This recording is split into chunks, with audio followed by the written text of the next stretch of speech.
All right, you guys, this is Jacob Cicero. We're out here running a trap line today. Trying something a little different this year. I'm running a little bit of a road line here in North Carolina.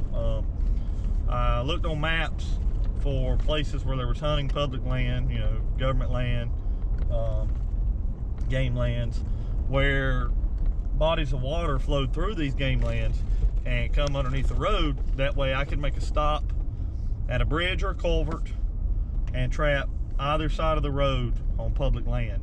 And I built a route where I could hit a bunch of these spots in a big loop, leaving my house and circling back to my house, as well as stopping at some private land that I have permission to trap. So I'm trapping a little bit of private and a little bit of public. And pretty much all I'm doing is I'm wanting to bring you guys along. I want to educate other trappers, or perhaps people that want to get into trapping, or maybe even people that just want to know about trapping. I feel like there's a wealth of knowledge to be had about trapping, and I get asked a lot of questions about it.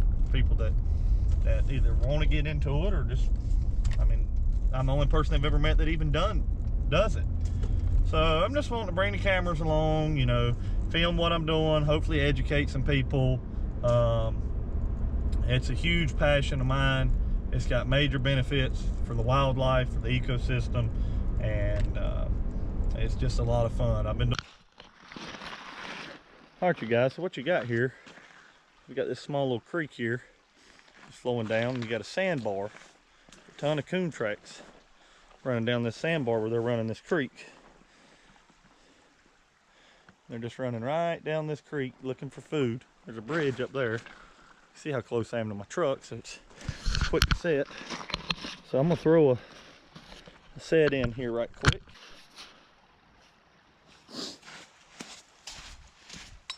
All right, guys, all we're gonna do is I'm gonna take my extension cable that was made here. Got a pretty decent sized root here. This bank. I'm gonna slip our cable, our split ring, get it in there. Gonna set the trap.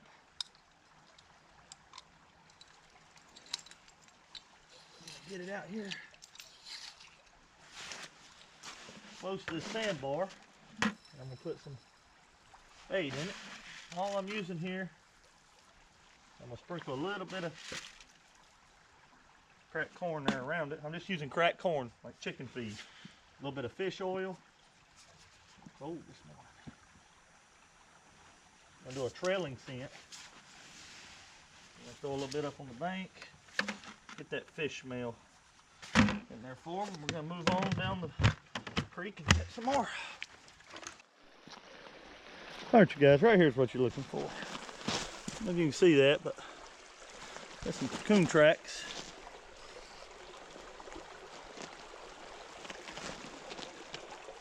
Coming down this sandbar here. Big sandbar right here in the curve of this creek. So I'm gonna set another one, possibly another 2 traps here. Same story as earlier. Around the tree, open the split ring.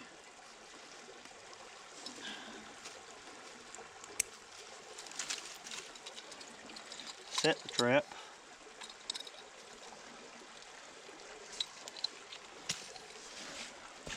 And we're going to take a little bit of bait here. Bit of corn. I like to fill mine to the top and sprinkle a little bit on the ground. Now we're just going to do a trailing scent. 3-4 feet out from the trap into the travel path. All right, you guys, so that other dog proof I just set is right over in here. So you got the sandbar coming down, and then you have a deep pool here, pretty deep, fairly deep pool here in this creek, but you have this log crossing this creek. So this is a great spot for animals to cross this creek without having to get into the water. So they're naturally going to come across this log. So what I'm going to do, you have this travel path, and I don't know if you can see, there's a trail here on this the edge of this sandbar. It's going downstream where we've already set traps. So you have that travel corridor, and you also have this log, as I was saying, where animals are going to cross from creek bank to creek bank.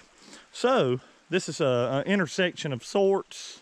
It's not your textbook intersection you think of when you hear the word intersection, but regardless of the fact, I'm going to set it. I'm a firm believer that you can set too little of traps in a spot, raccoon traps, but you can never set too many.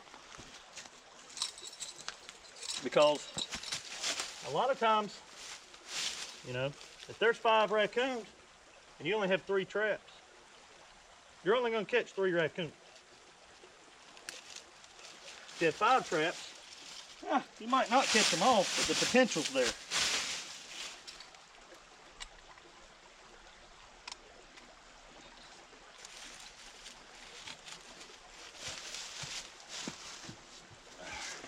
As you can see, this dog-proof trapping is just so simple, so quick to throw in a lot of sets, and it's extremely effective. It's my favorite method for raccoon trapping by far. Trailing scent, each direction. We're on to the next one. As you can see, it is just loaded down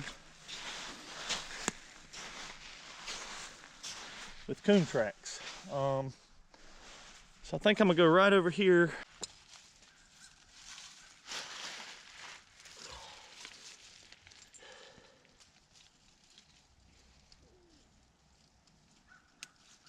Still have about 20 more traps to check this morning, and I think I'm gonna hit a spot or two and check out. Let me set some more.